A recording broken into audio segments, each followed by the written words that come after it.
2021. Di sini kami akan mempresentasikan hasil laporan praktikum pengembangan konsep lahan kering di kelompok tani karya bumi di Banyuwangi Kamal Bengkalan.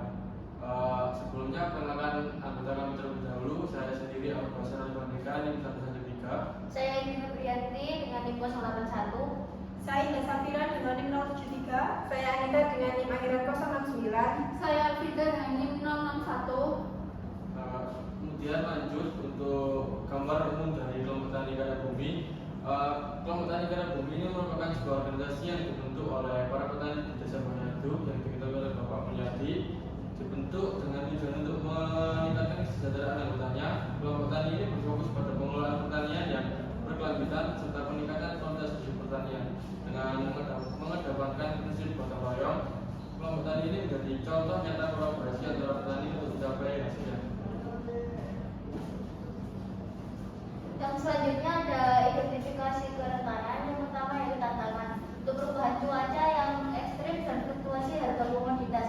Untuk dampaknya yaitu ketidakpastian dalam pola hujan dan suhu yang berdampak langsung pada hasil panen. Selain itu harga komoditas yang tidak stabil membuat petani sulit untuk merencanakan keuntungan. Yang kedua ada tantangan ancaman intrusi air laut yang menyebabkan meningkatnya salinitas tanah. Untuk dampaknya sendiri yaitu penurunan tanah, kualitas tanah dan produktivitas tanaman, sehingga banyak petani yang tidak dapat memaksimalkan hasil panen mereka. Dan selanjutnya yaitu ada keterbatasan akses pasar. Untuk dampaknya sendiri yaitu kesulitan dalam memasarkan hasil panen dengan harga yang menguntungkan. Yang selanjutnya yaitu tantangan akses terhadap sumber daya dan infrastruktur di Desa Banyuwangi masih sangat terbatas. Untuk dampaknya sendiri yaitu fasilitas penting seperti pendidikan, layanan kesehatan dan transportasi sulit dijangkau yang menghambat pengembangan dan keterampilan masyarakat. Untuk selanjutnya ada identifikasi potensi. Yang pertama ada potensi sumber daya alam, di mana Desa Banyuwangi sendiri memiliki potensi untuk membudidayakan tanaman yang tahan terhadap salinitas seperti sorghum, kelor, dan padi. Varietas tertentu yang cocok di lahan salin. Yang kedua ada potensi kemitraan dan dukungan pemerintah, di mana program pemerintah seperti pelatihan, penyuluhan, dan bantuan teknologi dapat dimanfaatkan oleh kelompok tani karya bumi untuk mengatasi masalah lahan salin dan meningkatkan produktivitas mereka. Dan yang terakhir ada potensi sumber daya manusia, di mana kelompok tani karya bumi ini dapat memanfaatkan budaya gotong royong yang masih kuat di kalangan masyarakat Desa Banyuwangi sendiri untuk mengatasi masalah salinisasi dan meningkatkan produktivitas pertanian secara bersama-sama.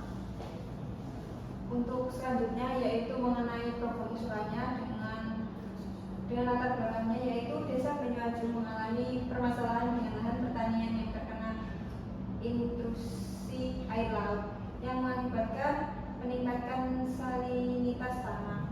Hal ini menghambat produktivitas tanaman pangan yang menurunkan hasil panen yang berdampak langsung pada ekonomi tani di desa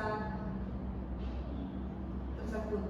Salah satu yang kami usulkan oleh kelompok tani karya bumi adalah pembangunan sistem irigasi untuk menampung air laut guna untuk mencegah intrusi air laut ke lahan pertanian. Di daerah pesisir seperti Desa Banyuwangi, masalah ini terjadi karena menjadi krusial, terutama dengan adanya perubahan iklim yang mengakibatkan kenaikan permukaan air laut.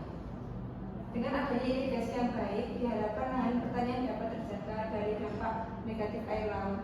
Nah, dikarenakan air lautnya meluap itu bisa airnya itu masuk ke lahan pertanian.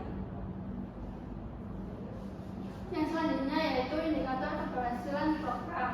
Yang pertama, penurunan salinitas tanah. Untuk indikator yaitu pengurangan kadar salinitas tanah minimal sebesar 30% dari kondisi awal. Untuk pengukuran dilakukan melalui pengujian sampel tanah secara berkala, misalnya setiap 3 bulan untuk memonitor perubahan kadar garam. Untuk keberhasilan, kadar garam menurun secara signifikan. Ini menunjukkan efektivitas teknologi leasing, drainase, dan penambahan bahan organik yang digunakan. Yang kedua yaitu peningkatan produktivitas pertanian. Untuk indikator, peningkatan hasil panen sebesar 20% dibandingkan dengan hasil sebelum program berjalan. Untuk pengukurannya dilakukan melalui pencatatan hasil panen secara rinci pada musim tanam sebelum dan sesudah penerapan program. Untuk keberhasilan, jika produktivitas meningkat, ini menunjukkan bahwa penyesuaian lahan berhasil dan tanaman yang ditanam mampu bertahan dengan kondisi salinitas. Yang terakhir yaitu peningkatan pendapatan petani. Untuk indikator, kenaikan pendapatan petani rata-rata minimal 15% setelah program dibandingkan pendapatan sebelum program. Untuk pengukuran, survei atau wawancara dengan petani mengenai pendapatan dari hasil panen, serta perhitungan perubahan pendapatan setelah produktivitas meningkat. Untuk keberhasilan, jika pendapatan petani naik signifikan, ini menunjukkan dampak ekonomi positif dari program. Yang selanjutnya yang dari siklus program yang diusulkan untuk mengatasi salinitas lahan pertanian di kelompok tani karya bumi di Desa Banyuwangi juga termasuk ke dalam kerangka Sustainable Livelihood Framework karena pendekatan yang digunakan fokus pada peningkatan keberlanjutan mata pencaharian petani. Program ini dapat mencerminkan prinsip SLF karena bertujuan untuk menciptakan livelihood yang lebih tangguh dalam menghadapi tantangan lingkungan, yaitu salinisasi lahan.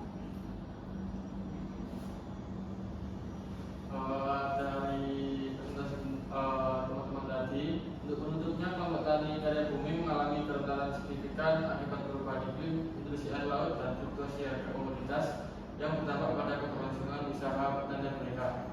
Meskipun demikian, potensi sumber daya alam yang subur dan semangat gotong royong masyarakat memberikan peluang untuk meningkatkan produktivitas pertanian. Usulan pembangunan sistem irigasi untuk mengatasi masalah salinitas tanah menjadi langkah strategis yang diharapkan dapat menjaga keberlanjutan pertanian dan meningkatkan kesejahteraan anggota kelompok.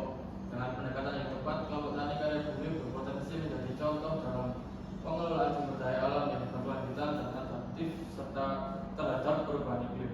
Untuk syaratnya, meningkatkan keterampilan anggota.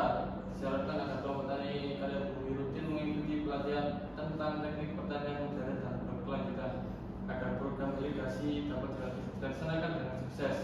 Diperlukan kolaborasi yang lebih erat dengan pemerintah dan lembaga terkait, membangun jaringan distribusi yang lebih baik jika akan membantu petani menjual hasil panen mereka dengan harga yang lebih menguntungkan. Yang terakhir, untuk memastikan pengelolaan sumber daya yang berkelanjutan, program kesadaran masyarakat tentang pentingnya menjaga lingkungan dan ekosistem harus dilaksanakan. Berikut hasil dokumentasi dari turun lapangan kelompok kami. Sekian pemaparan hasil laporan dari kelompok kami. Kami akhiri. Wassalamualaikum warahmatullahi wabarakatuh.